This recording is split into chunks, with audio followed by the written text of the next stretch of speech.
have heard from the prophets. Prophet Isaiah.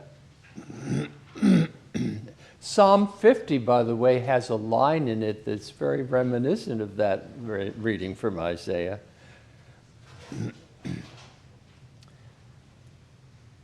You want to give me bulls? All the cattle are mine anyway. Well, that's not really how it's written.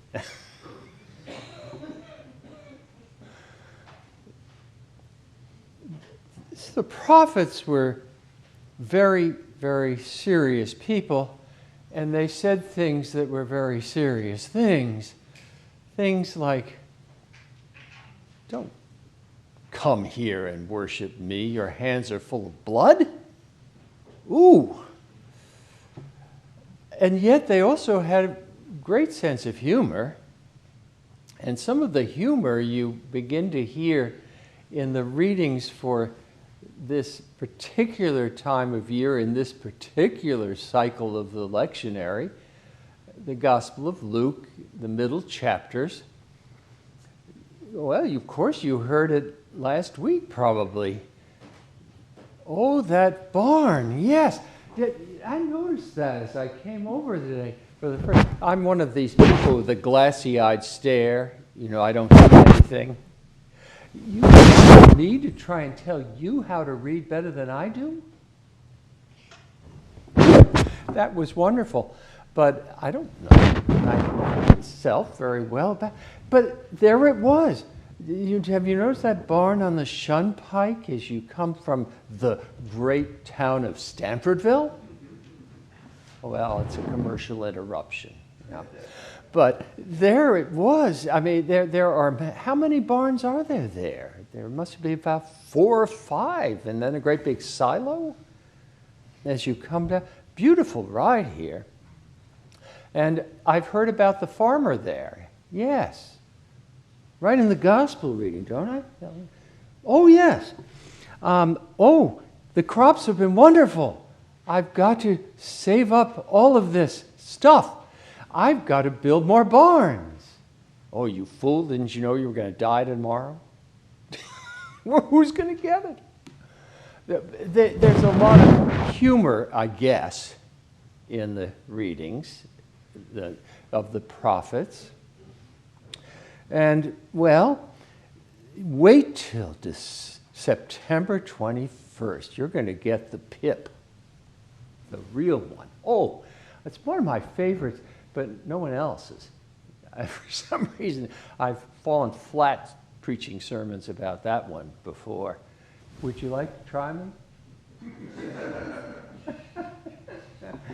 A rich man who has a steward. What's that? See, I told you I wasn't.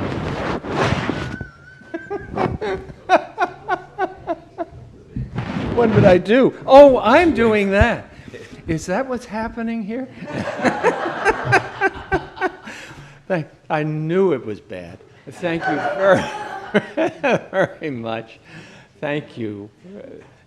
This is a beautiful church, by the way, and I appreciate the fact that you're such good stewards of it. This has nothing to do with St. Peter's, or you, but of course, this rich man is in charge of his manager's things, and he blows the investments sky high, makes a whole mess of everything. This is Luke 16, by the way, if you want to hear the real translation.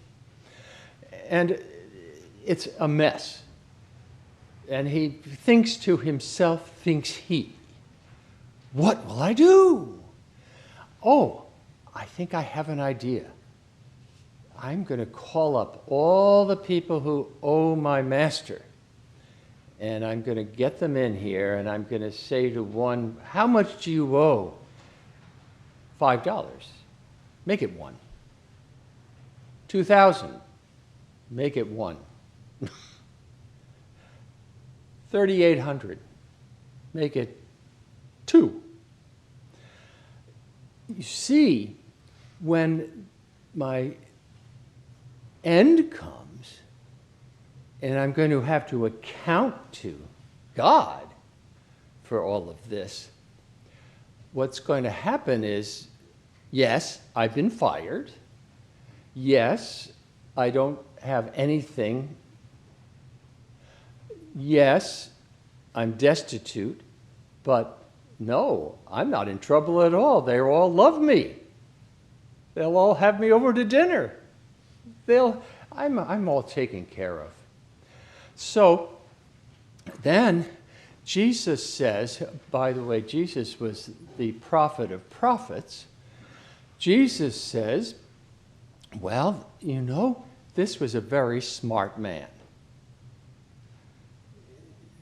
The money isn't worth anything anyway. In the kingdom of God, you thought you had blue chips in the poker game of life, but the thing is they only accept red ones there. So don't worry about that. They called it unrighteous mammon. Just do what this man did in some sense. Give it away to people and love them, and they'll love you. Does it sound like a capitalist to you? Not really. Nothing wrong with capitalism, nothing wrong with socialism, nothing wrong with anything, but giving and taking is a wonderful way of life.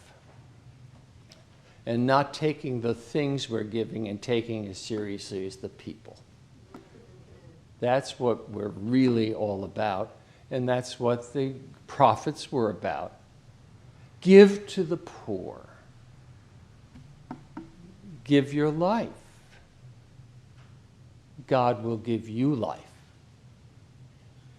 And it's a better life. Because love is greater in heaven even than here. So here we are with the prophets. One of the people who read Jesus' words, by the way, very seriously was Francis, St. Francis. He was amazingly interested in this whole thing that he was hearing. And so he went upstairs to his father's store. Father was a clothing merchant. You may have heard this story before, haven't you? Threw all the clothes out of the second story window to the people in the street. And then went and put on a couple of rags himself and lived the rest of his life as a monk, a friar. This is the way of the prophets. That's how they talk. Seeking a new homeland, I heard that, didn't I? A new homeland where people don't fight over their greed and they don't do things that are wrong anymore, and where God is God instead of some sort of chump that we sort of pay homage to once in a while we're being greedy. You know the story. I'm preaching to the choir. You know that. Why would you be here otherwise? Seriously, whether anything we are is true, we need to choose something as a nation, too. Right? We really need to choose to get back to some of these things that the prophets are talking about, to understand what's really important. Daily bread. Oh, yes, give us this day our daily bread, we say. Oh, right. You know, it's really rather tasty. And by the way, I'm paid awfully well. Daily bread. My employer is God. How about yours? And it tastes awfully good. And it's all about needs and not wants. And it's good enough for me. By the way, the church pension fund doesn't hurt any. Nor does Social Security. Nor does all the things that I have that other people don't have. But maybe I can grow in grace with these things. And maybe other people can survive a little better because of it. That's what our aim is. So what are our prophetic voices today? Well, they're out there. They're not any particular political persuasion. They're not any particular anything. They come to us. And they're present, so we have to try and listen to them. And I'm so glad to get to have you listen to me.